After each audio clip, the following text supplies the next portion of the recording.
வணக்கம் மக்களே, welcome to Narmi tax. தினம் ஒரு அபிராமி அந்தாதி. இன்று 2ஆம் பாடல்.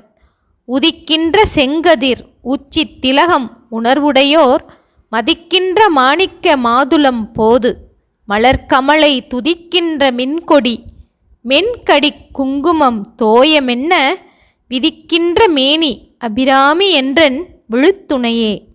இந்த பாடலின் பொருள்: தோன்றுகின்ற செவ்விய இள ஞாயிறும் உயர்வாகிய மஞ்சாடி மலரும் ஆராய்ச்சி உணர்வுடையோர் நன்கு மதிக்கின்ற மாணிக்க மணியும் மாதுளம் மலரும் மின்னல் கொடியும் மென்மையாகிய மனம் பொருந்திய குங்குமக் குழம்பும் போல நூல்கள் விதிக்கின்ற சிவந்த திருமேனியை உடைய செந்தாமரை மலரில் எழுந்தருளியிருக்கும் திருமகள் போற்றுகின்ற அபிராமி தேவி என் உயிர் துணையாம் என்கிறார்